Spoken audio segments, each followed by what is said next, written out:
Hi, Jim Ewing for Provision Solutions Inc. and Provision's Business Success. Thanks for joining us as we learn about some of the things that are necessary for success in business today. In this series, you'll learn from those who have experienced business. You'll pick up some great tips that will help you to succeed in your own business, apply the lessons that are learned, and pass them along to others.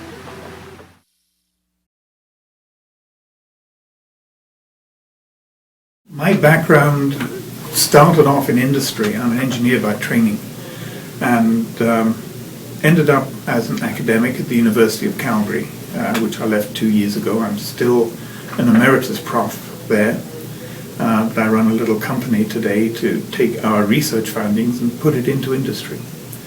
While I was there, I took on quite a lot of graduate students, master's and doctoral students, and you end up in a mentorship relationship with them. But I think it's a two-way street. I'm never sure who the mentor is and who the protege is. I think I'm very often a protege of some incredibly smart younger people. Not always younger, actually. I've had some graduate students who are older than I was. So that's my background. Engineer who ended up looking at neuroscience for better solutions and better answers to difficult questions. What does business success mean to you? Well, I think, and I'm going to go straight and answer your question, which I very rarely do, is actually answer a question. So for me, business success is meeting the objectives you set out to meet. If you're a not-for-profit organization, having a huge profit may not be great success. Have you achieved the objectives that you were there to, that you intended to achieve? Any business, profit or not-for-profit, public sector or private sector, has a set of objectives, has some clear intent. Meeting that intent, I think, is what business success is all about. Tell us about your experience with business success. Just over 20 years ago, I was sucked into the world of academia out of industry, and was given two missions. One was to run a graduate program in project management, and the second one, which was kind of a mustard seed that somebody planted in the hope that something might happen, was help us find better ways to manage projects successfully. Now, the interesting thing there is that 10 years later, we'd found all sorts of ways to deliver projects more successfully, but many people didn't want to try them because they were not how we did business today. So that was interesting in itself. Underlying all of that, another decade later, so 20 years into trying to understand this phenomenon, we have just uncovered what it is that leads to failure in delivering successful capital projects. And that is, people don't tell you what the intent was. And this, to me, is really quite surprising.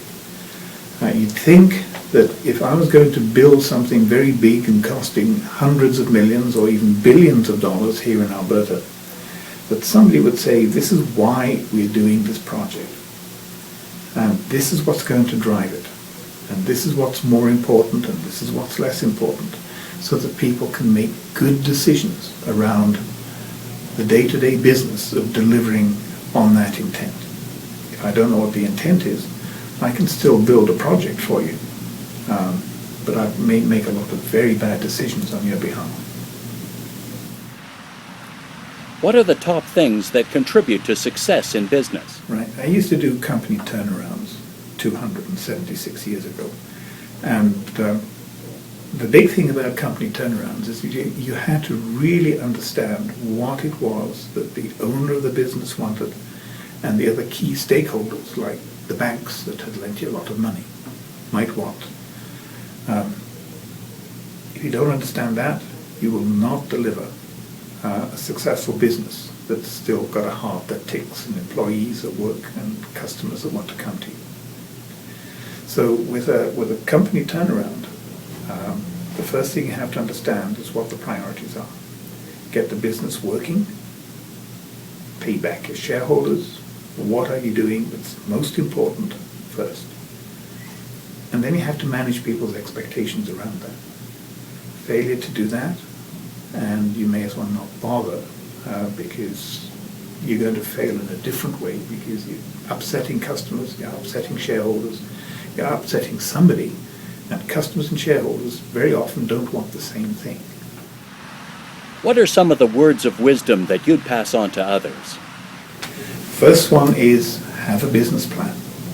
Know what's important, and make sure that what your plan is in fact achievable, and you've got the right talent around you to deliver on what it is that you're trying to produce. That's the first thing. Have the talent, know what you're going to do. Stretch people. Ask people what they think they can do, and ask them what would be harder to do, and then challenge them to do the harder thing, as long as it fits with what you're trying to achieve as a business. I'm not big on vision and mission statements and so on, because they tend to hang on the wall and everybody says, yeah. So I think people really need to understand what the business is about. You need to create the passion around what that is, what the ground rules, the rules of engagement are for delivering on that vision, for want of a better word. And then get out of people's way. Let them do what they are good at. Keep people coordinated, and magic happens. What about facing competition? Oh, that's an interesting one.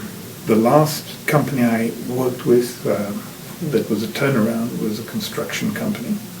It was fully unionized, and it was in a recession. We had a lot of competition, and it was very hungry competition. So we just separated ourselves from the competition. Simply put, we said we only do complex projects.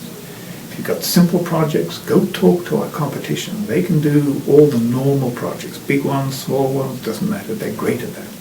All we do is complex projects. And the beauty of that, as it turned out, was that there are only two kinds of projects. The ones that other people do, which are simple, and the ones that I do, which are complex.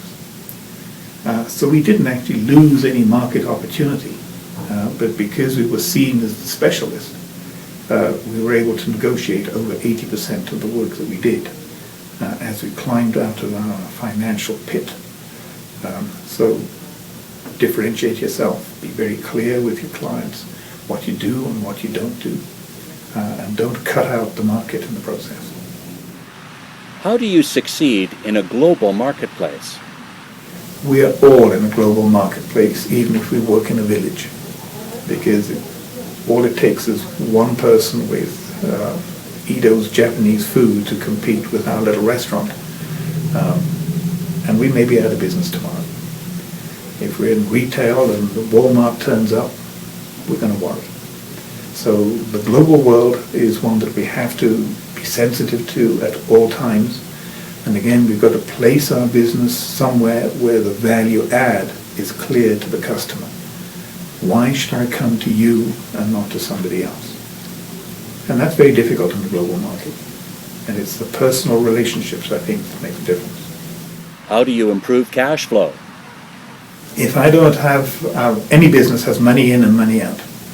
They don't always synchronize. So you've got to have enough surplus money in the system somewhere that keeps inflow and outflow in balance. Run out of money, you can't meet payroll, you're in big trouble. So you always need to keep an eye on availability of cash and your liquidity, and then just managing the treasury appropriately. What about managing inventory? Keep as little as possible. Simply because it ties up capital. And the less capital you have tied up, the more you can use that money for other purposes. How can you maximize profitability? Interesting issue, profitability. I think it's a much more important metric than market share. I can have 90% of the market and lose money. So I think if you're not in the business of making money, then you really need to question what you're doing and what your metrics are. How do you master technology? Use the technology that's appropriate. Don't use technology to solve problems just for the sake of the technology. If the technology helps you, use it. Beyond that, don't waste money on it. How do you improve efficiency? We're all trying to do that. And very often we're blind to that because we like to do things the way we've always done them. So making change is always a challenge. And so we have to sell the idea and we have to help people buy into it. Make it their own idea. Ask the questions. It's a mentoring role. Francis, thank you for your time, for your expertise, and sharing that with our audience today. Again, thank you for inviting me.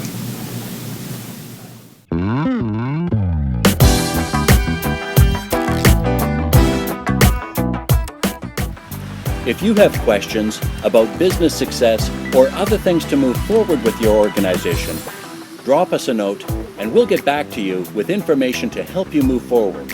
For Provision Solutions Inc. and the Business Success blog, thanks for watching.